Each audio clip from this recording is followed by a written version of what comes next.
Hello, my name is Joan and welcome back to my channel. It has been a minute since my last video, but from the looks of it, y'all really blew that up.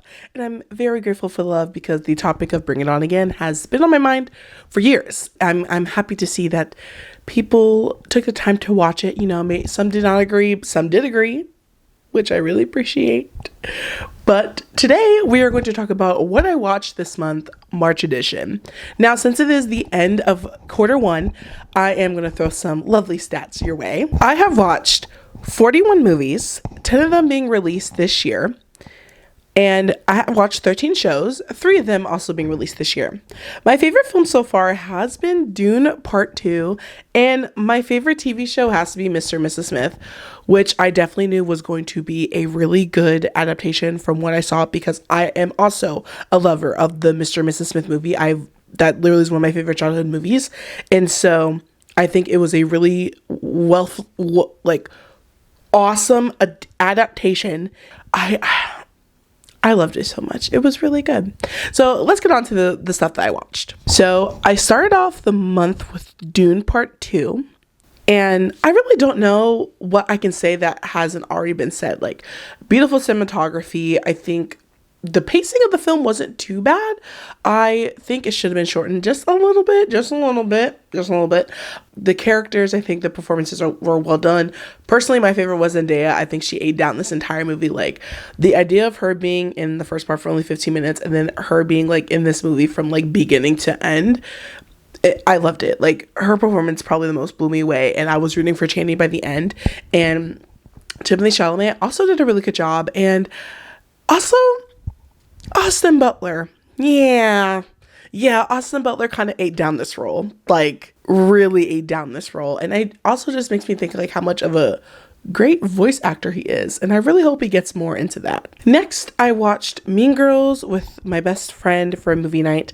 And honestly, classic movie, classic comedy. I love Mean Girls. Personally, I don't know if you guys remember, but this was always on TBS when I was a kid. That was the only network this movie was on, I swear. Then we followed up with Zola.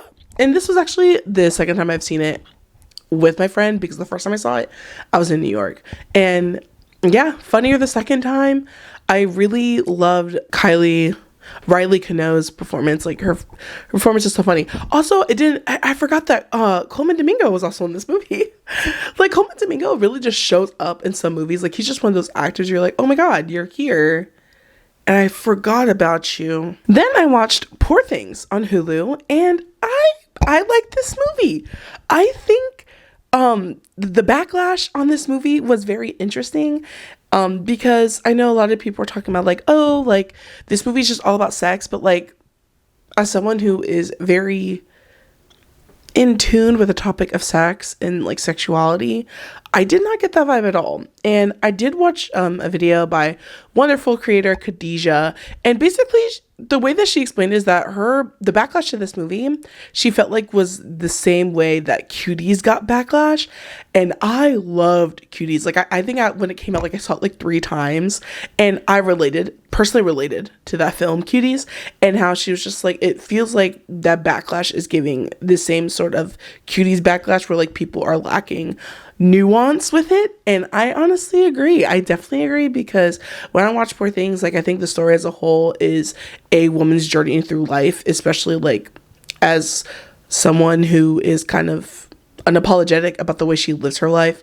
And no wonder Emma Stone got the Oscar again, because this was a very demanding role and I thought she killed it. Then I watched Damsel. Now, I do like Millie Bobby Brown. I know she gets a little bit of cringe hate or something, but I was like, I think this is really interesting. And I watched the film and I thought it was fine. It was a decent watch. It kept me entertained.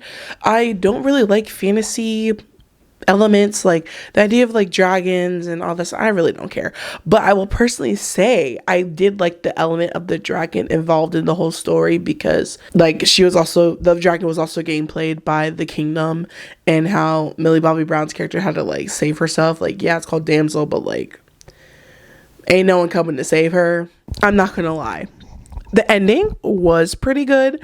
I think it is the standard edition of karma is a bitch, because like, yeah, didn't it really make sense that Millie Bobby Brown's character can like come back to the kingdom with the dragon, but the way she like put fire to that family, like burnt them to a crisp, yeah, that was actually kind of a great ending for the dragon. I love that for her. Then I watched This Is Me Now, a love story. And let me just say this. J-Lo is probably my problematic fave. Like I just can't hate her music. I just can't hate her films. And I saw the documentary Discourse on TikTok before I watched anything. And so what I did is I listened to the album and I'm like, this isn't a bad album. Like, I think sonically it's very similar and it's very cohesive in that sense. But like there was only really like 2-3 standouts in the song, like in the album, like for me personally. So I'm like, you know what, let me go watch the film so I can watch it in context. So then I watched the film, the movie and musical that is not a movie or musical, but definitely not a music video, coined by Francesca Ramsey. I watched it and, you know, I saw the vision. I saw it. Like, I watched it. I'm like, okay, like obviously J-Lo is the woman, right? And she has her friends and she's trying to go through this journey of love, and basically the journey is supposed to be self-love, and she's like one of those relationship addicts, which we do know people in our lives like that. We really do. I'm watching this and I'm just like, I'm sorry. I get it. I get it. It wasn't that bad. Is it Lemonade? Is it Purple Rain? No. But J-Lo had something to say with this film, you know, and she said what she needed to do, okay? I watched it and I was having a fun time personally, and I kept up with the musical mood, so I followed that up with Mean Girls, the 2024 version. And yeah, again, you can't make me hate that. I loved the musical. I was one of the supporters in the musical, and watching it in movie form, yeah, I loved it too. Okay, Renee Rapp, very good Regina George. Like, she actually gave like bitchy this time, like mean, like she's like not trying to be mean, like not like the 2000s Regina where she was like sneaky about it. Like Regina was like intentionally trying to be mean, and I think like the way that Renee Rapp did the performance, it was like on purpose. Like it's almost like it was Regina's mission to be hated, and she liked the energy of being hated. I loved it. Plus Renee Rapp can sing. Also, it was really nice to see all the dancers that I follow online in the movie, and I think that's really cool. I also do like the staging of the numbers. Like, I think Someone Gets Hurt is such a cool number, like in the party with all these different shadows, and I really enjoyed that. I love Revenge Party. I'm sorry, I know it looks stupid when Katie had like the POV of her buying the candy cane, but I'm telling you, when I saw that, I thought that was sick. I thought that was so funny. I thought it matched the mood of the song, and so I didn't think that like it was a bad choice. Ultimately, I had so much fun watching it. It was a great time. Also, the girl that played Gretchen, yeah, because yes, that's all I gotta say. Then to end the musical night, I watched The Fighting Temptations, which is definitely an oldie but a goodie. Baby Beyonce is great here. You know, I'm not really a religious person. I'm a spiritual person. I don't really like the idea of organized religion, but The Fighting Temptations is the closest thing to like a Christian movie, a churchy movie that I love. Like, I love the songs they sing in church. Like, I love those songs. Like, when I sing them, I believe in it. I did also hear that Cuba Gooding Jr., he is not good. He is fraternizing with Diddy. He was in that lawsuit, so like that's the sucky part. But the movie was very good. I followed that up with Daddy's Little Girls, and I saw 3 clips of the movie on YouTube, and I was like, yeah, I'm gonna watch it. This is probably one of the few Tyler Perry movies that I think is really good and cohesive. Personally, I think once you get past like 2014, his films just kind of dip for me. But like the late 2000s is like Tyler Perry's like heyday, like great. And baby Idris Elba, that man was so fine. Okay. Also, my favorite part in the movie is when Julia, Gabrielle Union's character, is being driven by Monty, and she's like, if I see another 30-something-year-old man in a throwback jersey, I'm going to scream. And then she screams, and then Tracee Ellis Ross's character was like, what? She said, I just saw one. That part is so funny and it makes me laugh every time. Followed that up with Ray, one of my favorite biopics ever made. Jamie Foxx kills it every time. I finally watched Bodies, Bodies, Bodies, and I thought it was good. Very Gen Z coded and very messy in terms of the characters' friendships and dynamics with each other, and also like the horror plot. Like, I got persuaded by TikTok. I had to watch the Jennifer Lopez documentary, so I watched The Greatest Love Story Never Told, and I had to finish the trifecta. So this is what I wrote down, because I think this is so funny. I think this movie's hilarious. Like, J-Lo has all the will, courage, and creativity to put this doc out. And I can appreciate the awkward and cringy moments because I think they're very genuine. And personally, I think the best gift from this movie was Ben's presence, because this man was unintentionally the funniest part of this movie. Like, 5 minutes into the film, he's like, "You're naming your album the greatest love story never told. But if you're making an album about it, isn't that telling it? And you're saying that about your own wife's documentary, your own album." And how like he's like treasuring all these like vintage filming equipment, and she doesn't give a shit. And he's just like, "Yeah, I know." And it just cracks me up. It's so funny. But yeah, she inspires me to work on my own passion projects, because like only you can fund your own projects, but also this was $20 million. I don't have $20 million to spend on a project like this. But like I said, she had something to say, and she needed to do what she needed to do to say what she needed to say. Then I followed up with my own Roadhouse double feature, because I love this movie. So I watched the original, and of course it's a classic for a reason.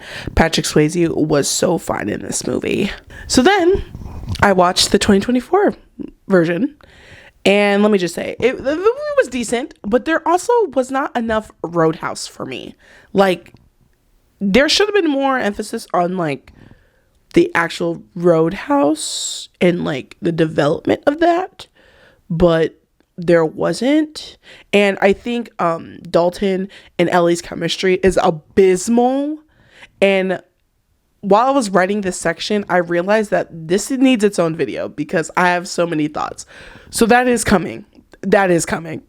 After that, I did watch Shirley, which is a 2024 biopic starring Regina King as Shirley Chisholm as she embarks on her presidential campaign during the 70s. And I will say, this had all the workings for a good film. Like, I think Regina King turned in a really good performance. I think the supporting cast was really good. I think the story of like the first Black woman, not only in like Congress at the time, but like going for president in the 70s was a huge thing. But let me just say, the pacing of the film was not great. It was not engaging. Like, I had to start and stop this movie like at least 4 times just to get through it. And it just sucks, because I'm just like, I like the idea of where it's going, and like Regina King did a really good job. She really did, but man, the pacing killed it. Like, it just killed the movie, and it just wasn't engaging enough for me. I was feeling a little bit meh after going to the doctor, so I needed a good comfort film. So I watched Double Jeopardy, and I love Double Jeopardy. It just is the perfect like 90s thriller that I think hits all the marks for me, and it really made me feel good. So then I followed it up with another one of my favorite biopics, Straight Outta Compton. I think Straight Outta Compton, it's a perfect film to me. It's a perfect film. Like, it reminds me of American Gangster in that sense, in the way that that film is also a perfect film. And, you know, O'Shea Jackson's performance is the standout. I love his performance. I do also like, oh man, the guy who plays Dr. Dre, his name is missing me, but I love his performance too. It's just such a good movie. That's such a good movie. And then I ended the month with Casino Royale. And this is probably my favorite Bond movie, actually. Like, I'm watching it, and again, it's just like a classic movie to me. Like, when I'm watching it, I'm just in here like, yeah, this is perfect. Because I would also have to say, like, follow Casino Royale is Skyfall, and then preceding that is No Time to Die. I really like No Time to Die. I really like that one. But yeah, Casino Royale is such a good movie. I think Eva Green is beautiful. I think Daniel Craig is so hot in this film. I love all the action sequences. I think the fights are very like nicely placed. I love taking the time of the card game and like all the stuff that's happening behind the scenes, because like by the time the card, like the events of the card game finish and like, you know, he gets kidnapped and get hits in the balls, like there's like 40 minutes of the film left, like literally. So I love the Casino Royale part as well. Yeah, and that is what I watched in March. I watched a lot of stuff. TV show wise, in the beginning, I was watching How to Get Away with Murder, and I finished it like the first week of March, but that consumed my life for like 2 weeks. And yeah, perfect show. Viola Davis kills it as usual. So thank you so much for watching this video, and I will catch you guys in the next one.